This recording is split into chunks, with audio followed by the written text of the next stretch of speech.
Delfín. Había, Perdón, ese amigo del alma. había algunas costumbres, bueno. Al alma le decían... ¿Puso no dice nada de eso? Sí, hablan, hay todo un capítulo, si querés un día hablamos de todas esas cosas. De lo que luego Bob Marley va a ser muy popular. ¿En serio? Claro, cómo no.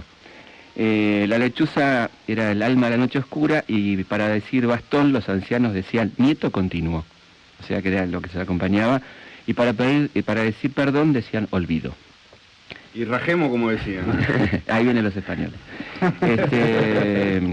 Bueno, fíjate vos que qué diferente el lenguaje de Colón, ¿no? Qué poco poético el lenguaje de Colón, que en las primeras 12 páginas del diario de Colón que le manda la reina, hay una palabra que aparece 75 veces, reiterativa.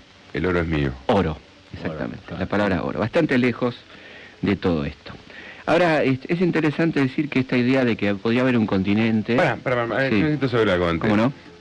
¿El antecedente directo de Colón cuál es? Marco Polo. Marco Polo. Pero Marco Polo creo que la historia lo reconoce como alguien que ha contado grandes historias y conectó las dos. Un mitómano también, ¿eh? Un mitómano que decía que había puentes de oro, árboles con fruto de diamante.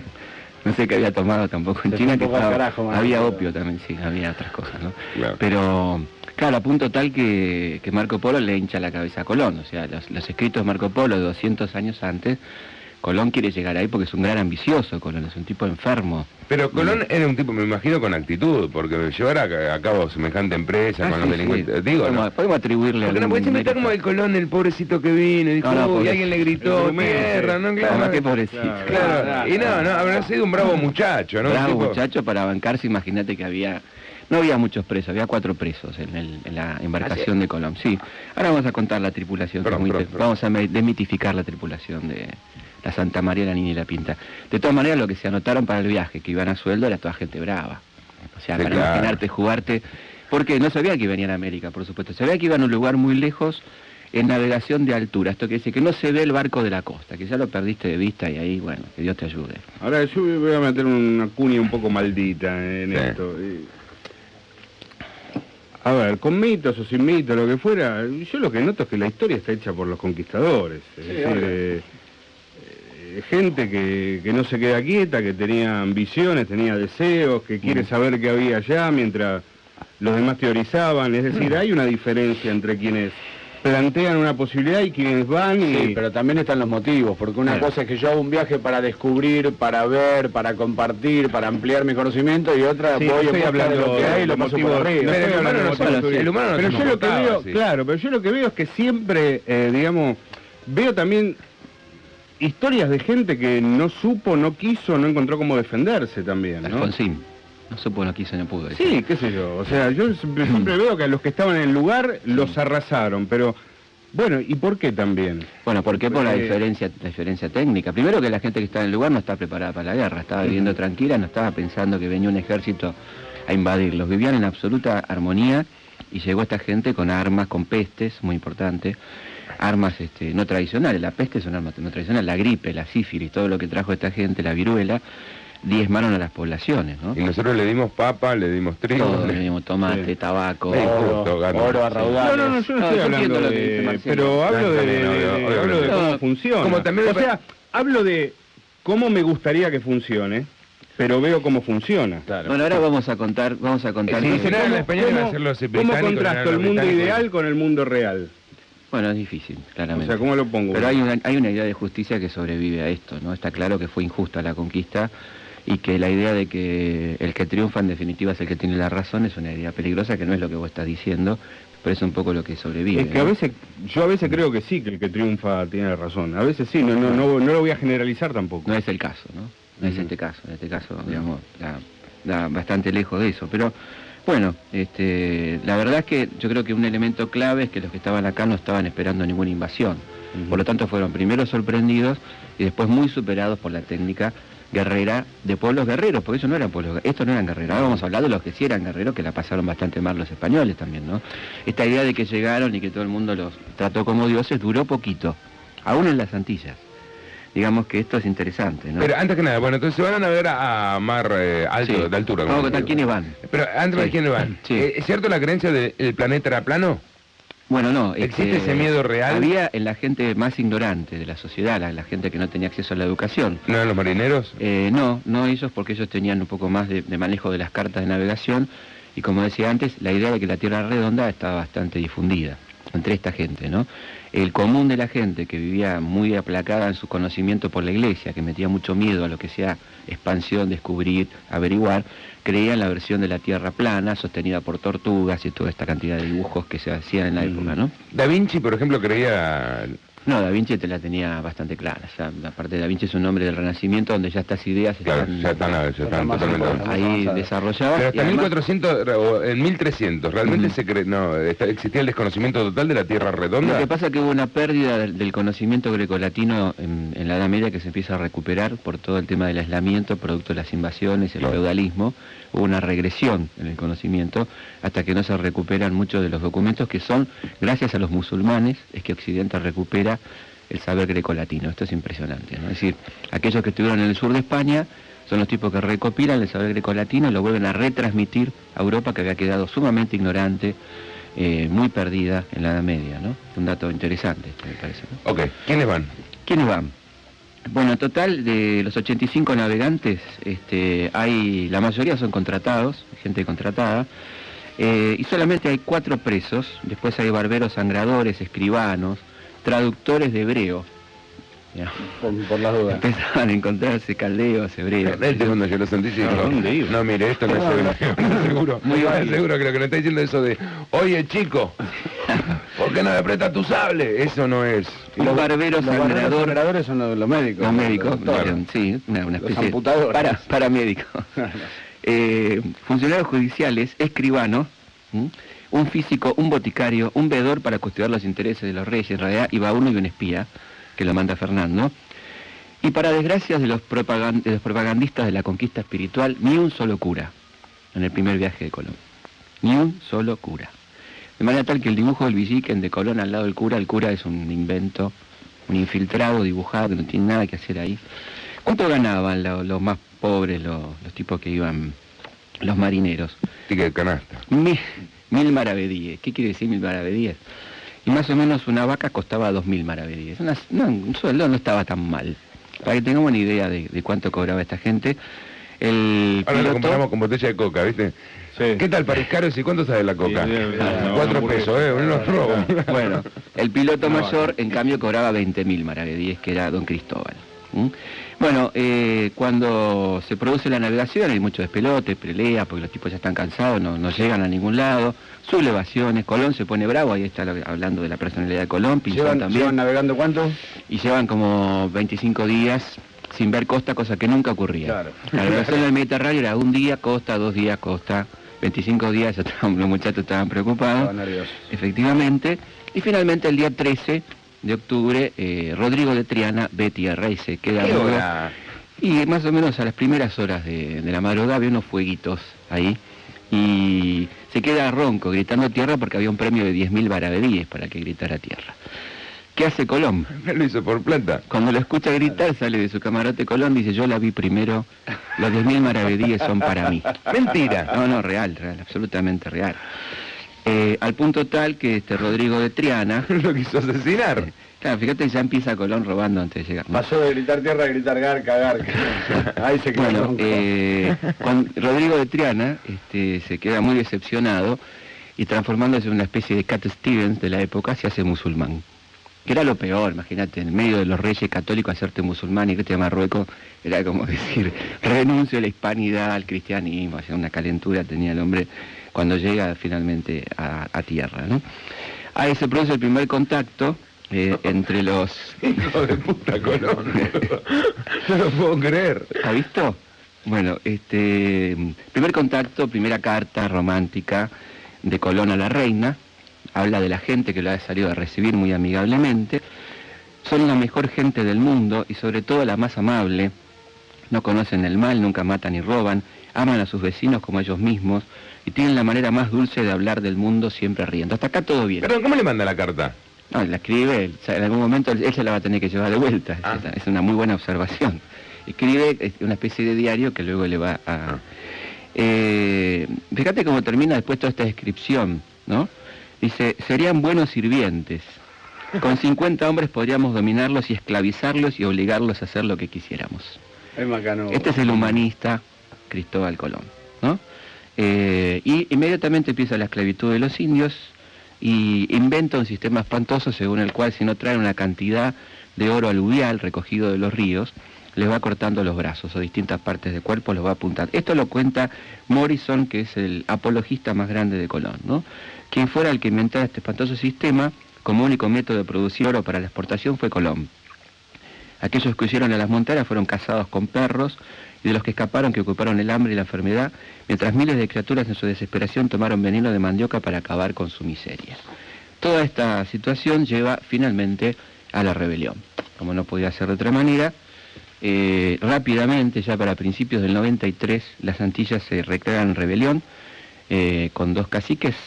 Anacaona es la líder, porque tengamos en cuenta que en las Antillas existía el matriarcado, mandaban las mujeres.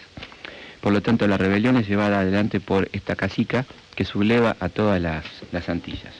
Había un problema, ellos habían escuchado que los españoles eran inmortales, es decir, que al tercer día resucitaban, ¿no? ¿Cómo enfrentar a un enemigo tan poderoso que no lo puede matar, una especie de Dragon Ball que reencarna 18 vidas? Entonces decidieron hacer un experimento. Y así lo cuenta Oviedo, que es el cronista que acompaña a Colón. Los señores de la isla, antes de que se moviesen a su rebelión, era bien experimentar y salir de la duda sobre si eran o no mortales aquellos que al tercer día resucitaban. Los indios tomaron un cristiano, ahogáronle, y después que estuvo muerto decíanle, levántate, y le tuvieron así 3 días, hasta que olió mal. Y después que se certificaron de que eran mortales, tomaron atrevimiento y confianza para su rebelión y pusieron obra en matar cristianos y alzarse. Comprobado que al tercer día no resucitaban, empezó la rebelión que casi termina con la conquista, si no fuera porque intento ponerme en el pensamiento, ¿no?, de los tipos del lugar, pensando, bueno, pero pará, si llegaron 3, pues hasta ahora nunca había llegado nadie. Sí. Llegaron 3. Primero, ¿de dónde vendrán? Claro. Y en el caso que descubramos, claro, ¿qué quieren? ¿Qué quieren? Claro. ¿Y qué hacemos si son muchos más? ¿O habrán sido todos? Porque a partir de ahí es incertidumbre. Y sí, totalmente, ¿no? Ahora vos fíjate, la corona inventa un documento para leerle a los indios que se llamaba el requerimiento, que le explicaban que Dios había creado al mundo, que era único, un Dios único, que había mandado a su Hijo Jesús para salvar los pecados de la tierra, que Jesús había ascendido a los cielos, había dejado a un heredero que era el Papa Pedro, el primer Papa. El Papa dejó otros herederos, que había un Papa que se llamaba Alejandro VI, que este Papa había dado estas tierras a los reyes católicos y que el señor que estaba delante de ellos leyéndole el documento era un enviado directo de Dios. Imagínate entender todo esto, ¿no? Muchas veces leído en español, además. Y hay un episodio muy interesante que relata López de Gómara de este requerimiento con un cacique de la zona de Venezuela que era lo más bravo. Los Caribe, con eso no se hablaba, o sea, más requerimiento. No sé si había tiempo a leerle requerimiento. Pero uno de ellos... Antes de decapitarme, ¿me deja leerle algo? Se toma el trabajo de contestarle al conquistador y le dice que en cuanto a venir los españoles en son de paz, no lo mostraban en sus actitudes.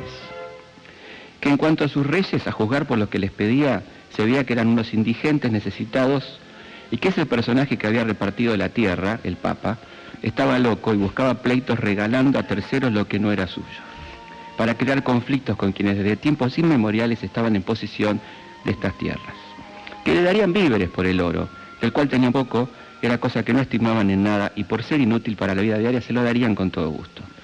Que le parecía muy bien que... ¿Esto amarillo? Claro. Le parecía muy bien que creyeran en un solo Dios, pero que ellos no querían cambiar de religión. En cuanto a las amenazas, lo mejor sería que saliesen lo más rápido posible de su tierra, pues no estaban acostumbrados a considerar buenas las demostraciones de fuerza armada y extranjera, y tendrían que hacer con ellos lo que ya habían hecho con muchos otros, y le mostraba las cabecitas colgantes que adornaban su campo. Y ahí se fueron, digamos. Ahora, ¿quién legalizó la conquista? ¿Quién es el hombre que le da los justos títulos a los reyes católicos? Que recordemos que los reyes católicos no serán los reyes católicos con ese nombre, sino hasta 1496, cuando haga una importante donación al Vaticano y el Papa los nombre como reyes católicos. Ah, mira, que me dio esta plata, me acabo de acordar, tenía algo que me habían dicho que ustedes eran los reyes católicos. Efectivamente. Estamos hablando de Alejandro VI, Borgia. Fíjate vos lo que dice nada más y nada menos que un hombre como Maquiavelo de Alejandro VI Borgia. Maquiavelo recoge en su extraordinario libro El Príncipe, toma dos modelos de gobernantes inescrupulosos del mundo, es decir, los dos modelos más graves de gobernantes inescrupulosos del mundo. Los Borgia son lo más. Alejandro VI Borgia y Fernando de Aragón. El rey católico. Fíjate lo que dice, por ejemplo, Maquiavelo de Alejandro VI Borgia. Alegando siempre el pretexto de la religión, recurrió a una devota crueldad para poder llevar a efecto sus mayores hazañas. Alejandro VI no hizo nunca otra cosa que engañar a los hombres y siempre encontró medios de poder hacerlo. No existió nunca un hombre que tuviera mayor eficacia en aseverar y con mayores juramentos afirmar una cosa que al mismo tiempo lo salvara menos. Mostró cuánto puede prevalecer un papa con el dinero y la fuerza. Maquiavelo, El Príncipe. Recordemos que el Papa Borgia es definido como el papa más corrupto de la historia por los historiadores del papado. Gastaba las donaciones obtenidas para los pobres en orgías, en las que se solazaba con jóvenes de ambos sexos, y con su propia hija,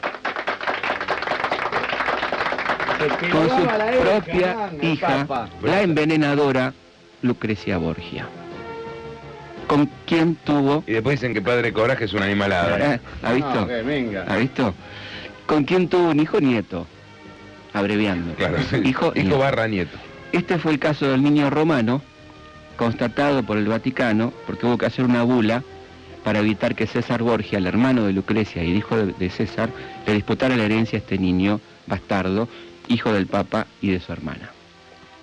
Hija. ¿Qué nos importa la vida privada de Alejandro VI? ¿Qué nos importa la vida de Alejandro VI? Y mucho, porque el Papa le dice a los reyes católicos que les concede las tierras de América siempre y cuando prevalezca la difusión de la moral, las buenas costumbres y la monogamia en los nuevos territorios está muy bien. conquistados. Así Es una de las épocas más hipócritas que se conocen en la historia. Sí. Bueno, el Papa recibe importantes donaciones de la corona española. Recordemos que llega al papado en 1492. Sí. Por los votos mayoritarios de Fernando de Aragón y Nápoles, que también votaba en la elección de Papa. Hay un reparto del mundo al cual Portugal se queja. Finalmente hay una negociación por la cual Tratado Tordesillas, como todos nos acordamos de nuestra secundaria, es donde Portugal va a obtener Brasil finalmente a partir de esta negociación. Esto desata un despelote mundial porque el rey de Inglaterra, el rey de Francia... De mi parte. Eso, claro. Fíjate qué interesante y qué poético Francisco I. Francisco I de Francia, que dice que el Papa me muestre la cláusula del testamento de Adán en donde diga que Francia está privada de lo que le corresponde al Nuevo Mundo.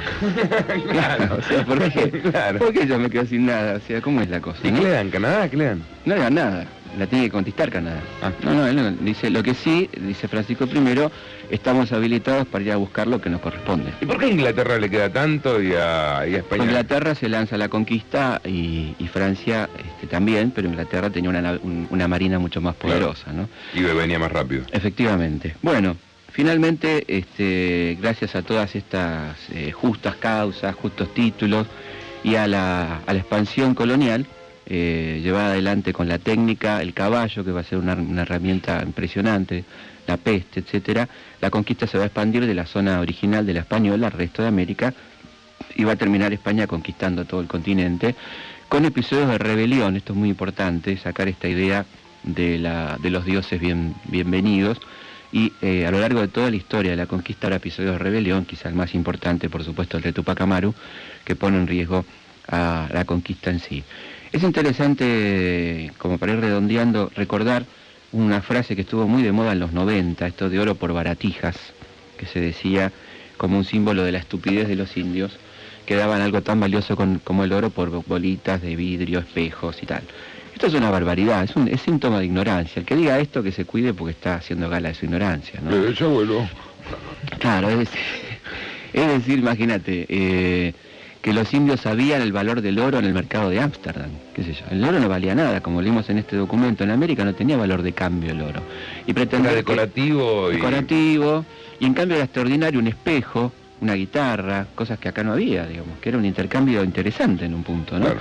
Entonces no se lo puede considerar, pero la intención de los cronistas de Indias, empezando por Colón, era dejar en claro que los indios eran inferiores. Claro. Al punto tal que se da una discusión muy interesante a partir del descubrimiento entre gente como Torquemada, la Santa Inquisición y todos estos, y los católicos progresistas que lo sabía, la otra iglesia enfrentada a Alejandro VI como Bartolomé de las Casas, Montesinos, que logran por lo menos, nada, pero es algo dentro de toda esta barbarie, que a los indios se los considere seres humanos, pero menores de edad. No es lo que querían las casas, es lo que determina la corona, que son seres humanos menores de edad. Y como tales menores de edad hay que darlos en adopción. Y así nace la encomienda, este sistema espantoso de trabajo que le encomendaba una cantidad de indios o de habitantes originarios a un español para que los cuide, cosa que por supuesto era todo lo contrario, ¿no? Así nace el régimen laboral de la encomienda, que se trabajaba 18 horas, 20 horas sin límites y que llevó muchísimas vidas de los habitantes originarios de América, ¿no? Para llevar esto a una discusión que va más allá del hecho histórico. Sí.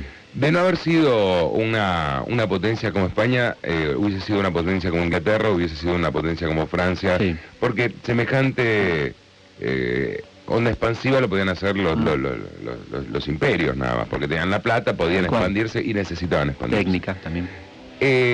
O sea, el descubrimiento, tarde o temprano se iban a topar con Sí. América. Sí, sí. Es imposible analizar qué hubiese pasado en el caso que hubiesen sido otros los que han llegado. Si bien hay teoría de decir que lo los- mismo. No es imposible, puede haber sido peor inclusive. Si uno habla de los el hombre ingleses- siempre se expandió mal, o sea, invadiendo sin pedir permiso. Sí, inclusive uno puede decir, diferenciando la conquista española de la inglesa, que fue absolutamente cruel Claro. y genocida, ambas. Las conquistas son todas malas, por supuesto. Que la conquista inglesa fue aún más cruel.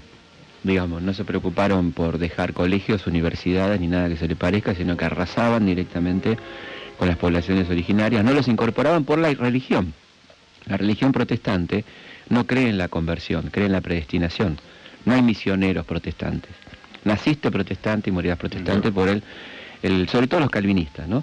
Por el criterio de la predestinación. El católico, a pesar de sus limitaciones y todo esto, tenía la idea de lo misional, que se podía convertir el indio a la religión, y esto hacía que no arrasaran, primero por una cuestión de mano de obra, y después por una cuestión de no creerlo una persona absolutamente perdida, sino quizá asimilable en un grado de inferioridad, por supuesto, ¿no? La conquista de los Estados Unidos y de Norteamérica en general, incluyendo Canadá, por los ingleses fue de exterminio directamente. El exterminio del indígena porque no servía para nada y que por supuesto no se lo podía convertir porque no era una persona que había nacido predestinada para esa santa religión. ¿Cuál fue el cacique que cuando lo iban a masijar, el cura le estaba hablando de la otra vida, qué sé yo, y preguntó si Atahualpa. los españoles, Atahualpa, Atahualpa pregunta si El español.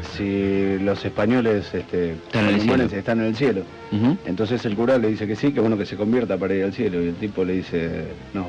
No, si hay españoles Si no. hay españoles en el cielo, no. Claro, le dicen si quiere, cómo quiere morir, si quiere morir ahorcado, que es rapidito, no sufre, y convertido al catolicismo, que se va al cielo, o quiere leña verde, con lo cual se va al infierno, y entonces preguntan, ¿en el cielo hay español? Y dice, bueno, leña verde. Cuando dicen que sí, Verde, sí tardaba más. Y sí, no me pero, importa, claro, con tal de que se no, va al cielo, se está de no haciendo pasar. Felipe, por para eso. terminar, que hoy nos fuimos así largo, ¿no? Sí, estuvo bueno. Como historiador, Sí, es imposible poder separar hoy en esta realidad puntos en común con Europa en un hecho real. Yo voy a España y me siento muy identificado, me siento Claro. en un lugar que me es conocido. seguro. He estado en Italia y me he visto en la cara parecido a otras personas. seguro. Y soy de esta tierra y tengo también en mi ideología, puede ser Sí. no latinoamericana, porque no fui educado así, pero sí tengo un sentimiento de pertenencia. La equivocación en sí, conociendo cómo invade el hombre y todo Sí. eso, del hecho de la colonización, ¿en dónde ves que está el error grande? ¿Dónde está ese gran error que hace que nos sigamos sintiendo dependientes cuando en realidad podemos ser otra cosa? Yo creo que está en la idea de terminar con el otro e imponerle lo que uno quiere, ¿no? Es decir, en vez de la asimilación y la convivencia, plantear el exterminio. Los habitantes originarios estaban muy dispuestos a convivir con la gente que estaba llegando, no estaban planteando la guerra. Y del otro lado vino la guerra y el exterminio. Es decir, esta idea de convivencia que se ve también acá en Argentina en la conquista del desierto, por ejemplo, la llamada conquista del desierto, en experiencias tan interesantes como la de los galeses, que conviven perfectamente con las tribus tehuelches, sin ningún tipo de derramamiento de sangre, e inclusive experiencias que hubo antes de la conquista, hablan de que de parte del habitante originario había, hasta que es agredido, la buena voluntad de la convivencia, porque estaba dentro de su ideología. Del otro lado estaba el afán de conquista y arrasar con la cultura previa, ¿no? Guste o no, suene bien o no, uno de los países que más ha logrado esto en el orden interno es Estados Unidos. Sí, la asimilación, decís vos. Tal cual. Sí, la asimilación a partir de la destrucción también, ¿no? Es decir, lo que ha quedado son las reservas. No, y la hoy en gente día... que fue a vivir a Estados Unidos. Ah, sí, bueno, pero... O sea, una forma de incorporar culturas que ni siquiera Europa lo hace hoy con los inmigrantes que se dice sufrir. Sí, digamos, en cuanto a lo que estábamos hablando, habitantes originarios, hay una arrasar la cultura previa absolutamente, ¿no? Y en cuanto a, sí, la asimilación, digamos, en el siglo XIX de los inmigrantes, Estados Unidos fue, junto con Australia, un ejemplo, y la Argentina era uno de los peores ejemplos, ¿no? En el sentido de los estados, de como expulsores de población que llegaba, ¿no? Fíjate que en Argentina, de 6,5 millones de inmigrantes, que hay en total entre el 70 y el 30, vuelven más de 3, se vuelven a Europa. En Estados Unidos la tasa de retención es del 84%. Si el Estado incorpora a esa población, le da ciudadanía rápidamente, le da trabajo, acá los mandan al conventillo, digamos, ¿no? Y a trabajar en changas y la mitad se vuelve. Se nos pasa el tiempo, Bueno, Felipe, la verdad que la clase de hoy, apasionante por sí. Increíble, increíble. Bueno, me cruzo con ese color, lo cago a trompada. Si alguien quiere colaborar con Argentores y un montón de gente, sigue el libro Los mitos de la historia argentina, sigue vivo en las librerías. 6 meses primero. 6 meses primero. Es una Lo digo no como una cuestión de ego, sino me pone Tapa de contento poder. que un libro, que un libro argentino de Vas a tener que argentina. defender los puntos el año que viene. Sí, pero cómo no. Pasen por ahí, Segundo tomo, después segundo. vayan a la sección de ficción, El día más feliz de mi vida, otro cuento igual de estúpido, de Eduardo de la Puente, y tienen Y si historia pasan- grosa, historia estúpida y divertida. De buena manera. Y se pueden dirigir, si no, a www.elhistoriador.com.ar. Ahí hay muchas cosas interesantes para ver, descubrir, incluso cosas que se han dicho hoy acá. Y también tienen un mail que Felipe dice leer. Sí, exactamente. Lo leo ahí en el historiador, tienen el mail. Y le decimos a la gente que vaya a ver la Versuit que van a tener una sorpresa el domingo. Va a tener una Versuit sorpresa. Versuit. Hablando de la Versuit, queremos decir que también como la Versuit ha tomado este concierto de una forma especial, porque es casualmente tiene que ver con el tema del día de hoy, se van a correr los horarios un poquitito por atrás porque la Versuit va a tocar mucho más de lo que se viene tocando en cierre de Quilmes. Como tiene que terminar en un horario determinado, va a empezar más temprano y la transmisión de Rock and Pop también va a ser más larga. Bueno, Ok. ¿Algo más, caballeros? Nada más. A dormir. nada más, gracias. recreo. Y el tachero se cruza y ahí le grita: no, tarado, el que manejas el mono. Ah, ¿te gustó el chiste de Mario? No, me estoy acordando de Mario anoche en lo de Daddy.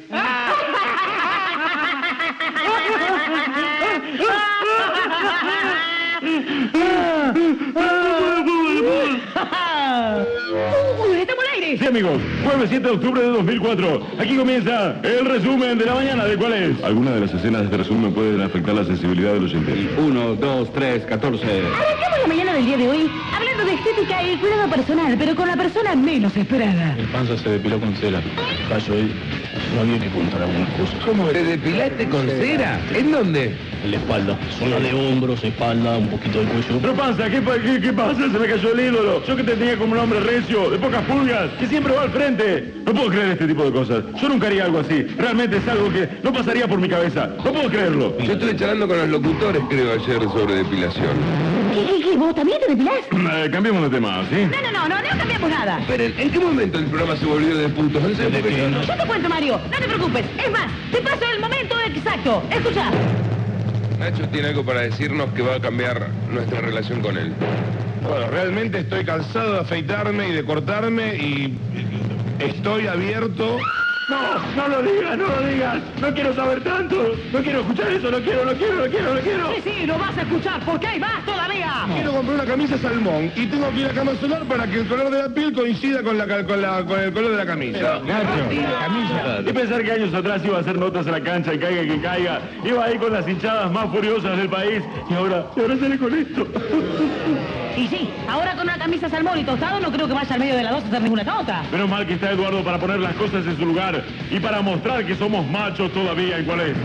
Mirá, panza. Me afecto el bello público y ya está. ¿Cómo? Eduardo, ¿vos también? Bueno, yo no sé, así es este programa, somos todos muy abiertos, de mente muy amplia, pero después se dan unos pelotas terribles. ¿Qué pasa? Pero lo que estoy escuchando. Comprate una camisa blanca. ¿Cómo? Claro. Entonces no es Bueno, una camisa. pero si quiero tener una salmón, ¿Cómo no te vas puedo. a comprar una camisa salmón? Pero ¿por qué no puedo tener una camisa color salmón? Porque para no se come, hijo. Pero es que no haga tal cosa porque... Chao, gracias por todo. Fue el último programa de la historia de cuál es. Sí, basta, terminemos con esto. Demasiada información para mi pobre cerebro, carente de neuronas. Además, me tengo que ir a hacer las manos, mira cómo las tengo. Seguimos en cuál es. Al final acá, la más macho soy yo.